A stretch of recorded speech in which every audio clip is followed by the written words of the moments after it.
Matthew Henry's Commentary on the Whole Bible. Deuteronomy 14. Moses in this chapter teaches them, 1. To distinguish themselves from their neighbors by a singularity, 1. In their mourning, verses 1 and 2. 2. In their meat, verses 3 to 21. 2. To devote themselves unto God, and, in token of that, to give him his dues out of their estates, the yearly tithe, and that every third year, for the maintenance of their religious feasts, the Levites, and the poor, verse 22, etc. What might be eaten and what not, 1451 BC. 1 year the children of the Lord your God, ye shall not cut yourselves, nor make any baldness between your eyes for the dead. 2 For thou art a holy people unto the Lord thy God, and the Lord hath chosen thee to be a peculiar people unto himself, above all the nations that are upon the earth. 3 Thou shalt not eat any abominable thing. For these are the beasts which ye shall eat, the ox, the sheep, and the goat, 5 The hart, and the roebuck, and the fallow deer, and the wild goat, and the pygarg, and the wild ox, and the chamois. 6 And every beast that parteth the hoof, and cleaveth the cleft into 2 claws, and cheweth the cud among the beasts, that ye shall eat. 7 Nevertheless these ye shall not eat of them that chew the cud, or of them that divide the cloven hoof, as the camel, and the hare, and the coney, for they chew the cud, but divide not the hoof, therefore they are unclean unto you. 8 And the swine, because it divideth the hoof, yet cheweth not the cud, it is unclean unto you, ye shall not eat of their flesh, nor touch their dead carcass. 9 These ye shall eat of all that are in the waters, all that have fins and scales shall ye eat. 10 And whatsoever hath not fins and scales ye may not eat, it is unclean unto you. 11 Of all clean birds ye shall eat. 12 But these are they of which ye shall not eat, the eagle, and the ossifrage, and the osprey. 13 And the glede, and the kite, and the vulture after his kind. 14 And every raven after his kind. 15 And the owl, and the night hawk, and the cuckoo, and the hawk after his kind. 16 The little owl, and the great owl, and the swan. 17 And the pelican, and the gyre eagle, and the cormorant. 18 And the stork, and the heron after her kind, and the lapwing, and the bat. 19 And every creeping thing that fleeth is unclean unto you, they shall not be eaten. 20 But of all clean fowls ye may eat. 21 Ye shall not eat of anything that dieth of itself, thou shalt give it unto the stranger that is in thy gates, that he may eat it, or thou mayest sell it unto an alien, for thou art a holy people unto the Lord thy God. Thou shalt not see the kid in his mother's milk. Moses here tells the people of Israel 1. How God had dignified them, as a peculiar people, with 3 distinguishing privileges, which were their honor, and figures of those spiritual blessings in heavenly things with which God has in Christ blessed us. 1. Here is election, the Lord hath chosen thee, verse 2. Not for their own merit, nor for any good works foreseen, but because he would magnify the riches of his power and grace among them. He did not choose them because they were by their own dedication and subjection a peculiar people to him above other nations, but he chose them that they might be so by his grace, and thus were believers chosen. Ephesians 1 verse 4. 2.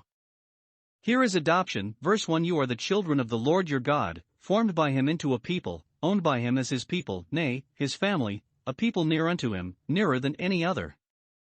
Israel is my son, my firstborn, not because he needed children, but because they were orphans, and needed a father.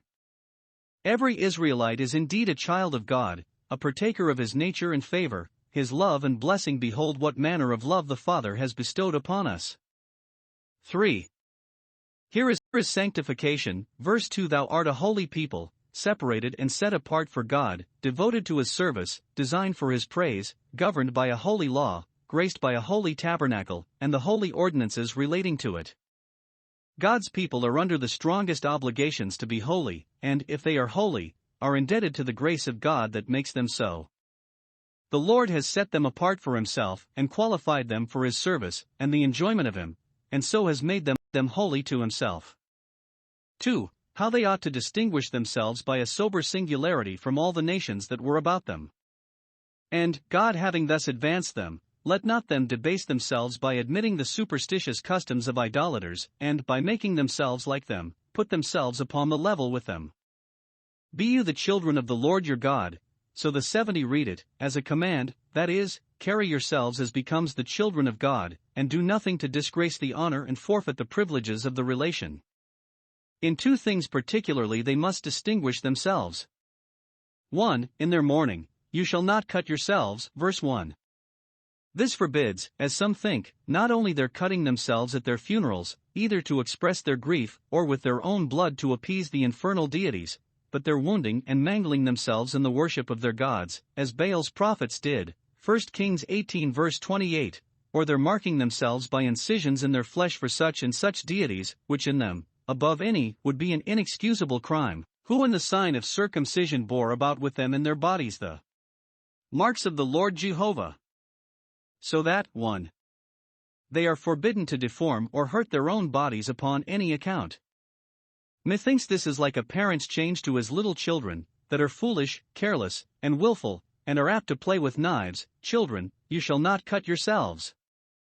This is the intention of those commands which oblige us to deny ourselves. The true meaning of them, if we understood them aright, would appear to be, do yourselves no harm. And this also is the design of those providences which most cross us, to remove from us those things by which we are in danger of doing ourselves harm. Knives are taken from us, lest we should cut ourselves. Those that are dedicated to God as a holy people must do nothing to disfigure themselves. The body is for the Lord, and is to be used accordingly. 2. They are forbidden to disturb and afflict their own minds with inordinate grief for the loss of near and dear relations. You shall not express or exasperate your sorrow, even upon the most mournful occasions, by cutting yourselves, and making baldness between your eyes, like men enraged, or resolvedly hardened in sorrow for the dead, as those that have no hope. 1 Thessalonians 4 verse 13.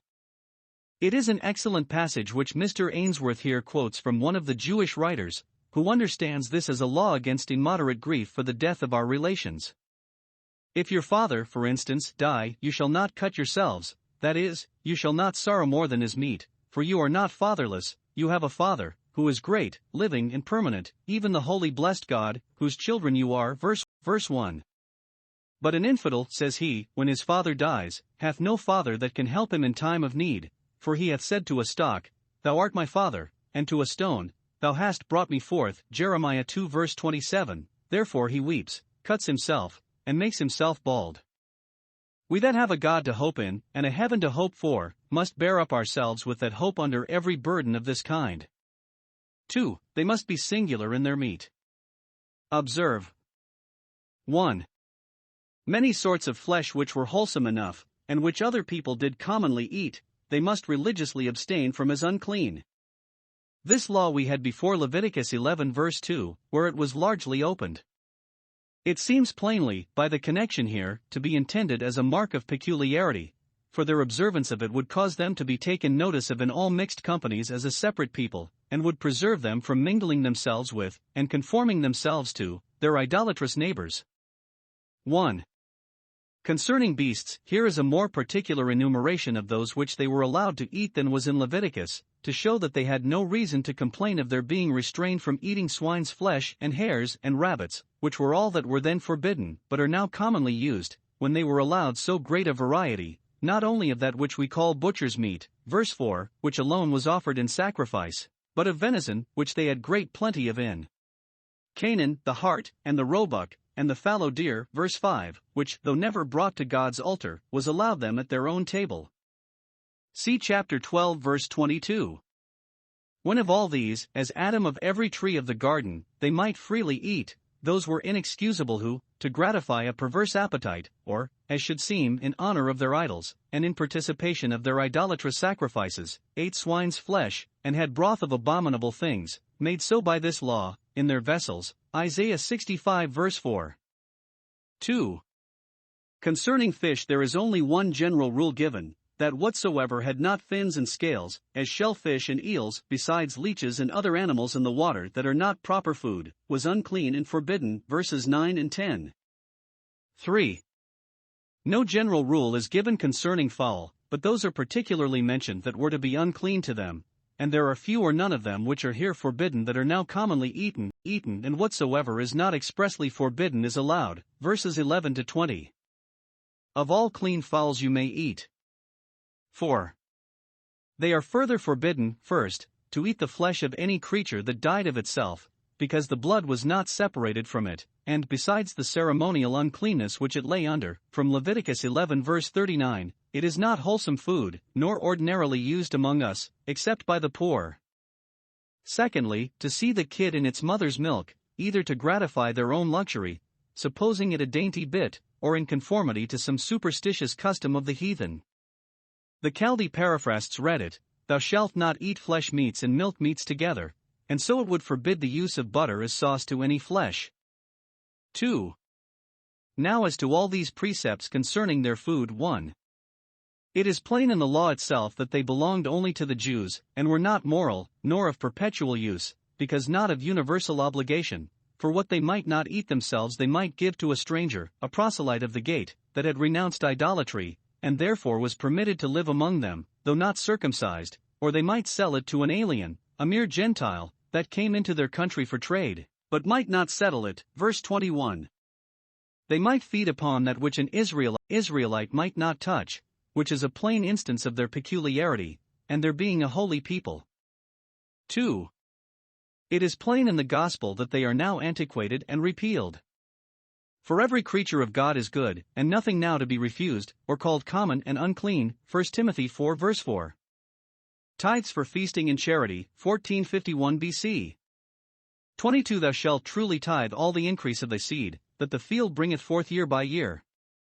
23. And thou shalt eat before the Lord thy God, in the place which he shall choose to place his name there, the tithe of thy corn, of thy wine, and of thine oil, and the firstlings of thy herds and of thy flocks, that thou mayest learn to fear the Lord thy God always.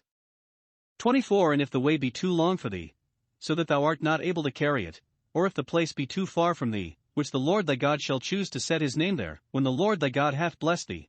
25. Then shalt thou turn it into money, and bind up the money in thine hand, and shalt go unto the place which the Lord thy God shall choose. 26. And thou shalt bestow that money for whatsoever thy soul lusteth after, for oxen, or for sheep, or for wine, or for strong drink, or for whatsoever thy soul desireth, and thou shalt eat there before the Lord thy God, and thou shalt rejoice, thou, and thine household. 27. And the Levite that is within thy gates, thou shalt not forsake him, for he hath no part nor inheritance with thee. 28. At the end of 3 years thou shalt bring forth all the tithe of thine increase the same year, and shalt lay it up within thy gates. 29. And the Levite, because he hath no part nor inheritance with thee, and the stranger, and the fatherless, and the widow, which are within thy gates, shall come, and shall eat and be satisfied, that the Lord thy God may bless thee in all the work of thine hand which thou doest. We have here a part of the statute concerning tithes. The productions of the ground were twice tithed, so that, putting both together, a fifth part was devoted to God out of their increase, and only 4 parts of 5 were for their own common use, and they could not but own they paid an easy rent, especially since God's part was disposed of to their own benefit and advantage. The first tithe was for the maintenance of their Levites, who taught them the good knowledge of God and ministered to them in holy things. This is supposed as anciently due, and is entailed upon the Levites as an inheritance, by that law, Numbers 18 verse 24, etc. But it is the second tithe that is here spoken of, which was to be taken out of the remainder when the Levites had had theirs. 1. They are here charged to separate it, and set it apart for God. Thou shalt truly tithe all the increase of thy seed. Verse 22. The Levites took care of their own, but the separating of this was left to the owners themselves, the law encouraging them to be honest by reposing a confidence in them, and so trying their fear of God. They are commanded to tithe truly, that is, to be sure to do it, and to do it faithfully and carefully, that God's part might not be diminished either with design, or by oversight. Note, we must be sure to give God his full dues out of our estates, for, being but stewards of them, it is required that we be faithful, as those that must give account. 2. They are here directed how to dispose of it when they had separated it. Let every man lay by as God prospers him, and gives him success, and then let him lay out in pious uses as God gives him opportunity, and it will be the easier to lay out, and the proportion will be more satisfying when first we have laid by. This second tithe may be disposed of. 1. In works of piety, for the first 2 years after the year of release. They must bring it up, either in kind or in the full value of it, to the place of the sanctuary, and there must spend it in holy feasting before the Lord. If they could do it with any convenience, they must bring it in kind. Verse 23. but, if not, they might turn it into money, verses 24 and 25, and that money must be laid out in something to feast upon before the Lord. The comfortable, cheerful using of what God has given us, with temperance and sobriety, is really the honoring of God with it. Contentment, holy joy, and thankfulness make every meal a religious feast. The end of this law we have, verse 23, that thou mayest learn to fear the Lord thy God always. It was to keep them right and firm to their religion. 1. By acquainting them with the sanctuary, the holy things, and the solemn services that were there performed. What they read the appointment of their Bibles, it would do them good to see the observance of in the tabernacle, it would make a deeper impression upon them, which would keep them out of the snares of the idolatrous customs. Note, it will have a good influence upon our constancy in religion never to forsake the assembling of ourselves together, Hebrews 10 verse 25. By the comfort of the communion of saints, we may be kept to our communion with God. 2. By using them to the most pleasant and delightful services of religion. Let them rejoice before the Lord, that they may learn to fear Him always. The more pleasure we find in the ways of religion, the more likely we shall be to persevere in those ways. One thing they must remember in their pious entertainments, to bid their Levites welcome to them. Thou shalt not forsake the Levites, verse 27. Let him never be a stranger to thy table, especially when thou eatest before the Lord. 2. Every third year this tithe must be disposed of at home in works of charity, verses 28 and 29. Lay it up within thy own gates, and let it be given to the poor, who, knowing the provision this law had made for them, no doubt would come to seek it, and that they might make the poor familiar to them, and not disdain their company, they are here directed to welcome them to their houses. Thither let them come, and eat and be satisfied. In this charitable distribution of the second tithe they must have an eye to the poor ministers and add to their encouragement by entertaining them, then to poor strangers, not only for the supply of their necessities, but to put a respect upon them, and so to invite them to turn proselytes, and then to the fatherless and widow who, though perhaps they might have a competent maintenance left them, yet could not be supposed to live so plentifully and comfortably as they had done in months past. And therefore they were to countenance them, and help to make them easy by inviting them to this entertainment. God has a particular care for widows and fatherless, and He requires that we should have the same. It is His honor, and will be ours, to help the helpless. And if we thus serve God, and do good with what we have, it is promised here that the Lord our God will bless us in all the work of our hand. Note 1. The blessing of God is all in all to our outward prosperity, and, without that blessing, the work of our hands which we do will bring nothing to pass. 2. The way to obtain that blessing is to be diligent and charitable. The blessing descends upon the working hand, except not that God should bless thee in thy idleness and love of ease, but in all the work of thy hand. It is the hand of the diligent, with the blessing of God upon it, that makes rich, Proverbs 10 verses 4 and 22. And it descends upon the giving hand. He that thus scatters certainly increases, and the liberal soul will be made fat. It is an undoubted truth, though little believed, that to be charitable to the poor, and to be free and generous in the support of religion and any good work, is the surest and safest way of thriving. What is lent to the Lord will be repaid with abundant interest. See Ezekiel 44 verse 30.